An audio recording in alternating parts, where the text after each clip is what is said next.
Thank you, Mr. Chairman. And we've heard a lot about Amtrak not turning a profit today. Last month, we heard from the very profitable freight railroads and from their customers about their ongoing supply chain challenges and how the freight rail customers are still not getting adequate service. Mr. Gardner, what would happen to Amtrak's service if you adopted a single-minded focus on profitability?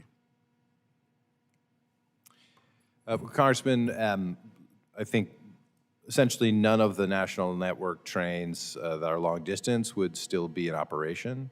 They all require significant investments. The state-supported routes are by and large funded by the states. There's a little bit of federal investment there, and under the new policy we developed, Amtrak is providing some of the core security and insurance costs. But those routes would be at risk if the states elected not to continue to fund them. The Northeast Corridor, to just go to the earlier conversation, pre-pandemic was creating about $500 or $550 million in net operating surplus, but of course that relies on a very significant investment in capital to bring the assets up to a state of good repair. So federal funding is required for this network. It always has been, it likely always will be. Our goal is to try and get as much value for the American taxpayer out of that and to run the network that you all as our owners tell us that you want for the nation. This is similar for every passenger rail operator around the world. And we take our stewardship responsibility seriously, and we're trying to always balance that connection between sort of quality of service and level of service with expense. And of course, we still have to live every year with the dollars that are provided to us in the annual appropriations. So the railroad entities around the world have the same challenges as Amtrak does. They do, except they receive significantly more funding typically than Amtrak does. Thank you. Yep. That's what I wanted to hear.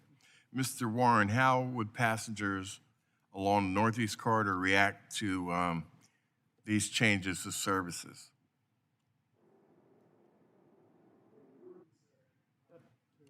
Turn your mic.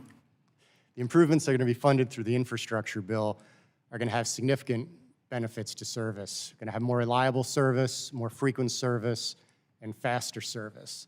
So we're expecting to attract significant new passengers over the course of the 15 years of this plan as we're able to improve the service and build new capacity. In the NEC 2035 plan, we estimated about 60 million new riders over 15 years. So our expectation is, as you know, the ridership in the Northeast Corridor is already strong, and it's just going to get stronger as we can improve the reliability of the trains and the frequency. Thank you. Mr. Gardner, now that the funding is at least taken care of for the immediate future, what are some of the major obstacles to enhancing and developing rail service? Thank you, Representative Payne. There are, on the Northeast Corridor and broadly, several challenges. First, of course, is workforce. We've talked about the need to ramp up the workforce and train the workforce. That's a big challenge. We're working hard on that. Two, the supply chain is a challenge, finding adequate vendors and suppliers with a domestic supply chain. Because, of course, Amtrak, 97% of our purchases are with firms here in the United States, and getting the robust supply we need for not only things like rolling stock, but just simple amounts of concrete, steel, copper, et cetera, to build all these new big programs is going to be a challenge, and dealing with inflationary costs there. The coordination amongst the operators, and let me just sort of thank Mitch Warren here, who has been an incredible leader of the commission, came to the commission really in its inception and works hard to bring all of the entities together to come up with a common plan.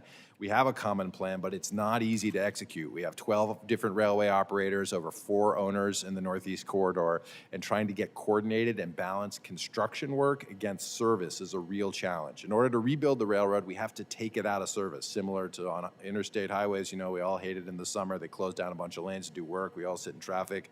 That kind of problem faces us on the corridor as well, because we've got to rebuild the railroad while it's still under load and balance the different needs of operations against construction. And then finally, the partnerships for funding are required. Amtrak is an investor of much of the Northeast Corridor projects, but certainly not the only investor. And in something like the Gateway, we're the minority investor. We need the states to come up with their local matches and their transit partners to have the dollars they need to be able to partner with us on these shared benefit projects. Thank you. And, I appreciate both of you gentlemen staying here. And, well, Chairman, as I look both sides of the aisle, it looks like it's just you and me. I guess so. With that, I'll yield back.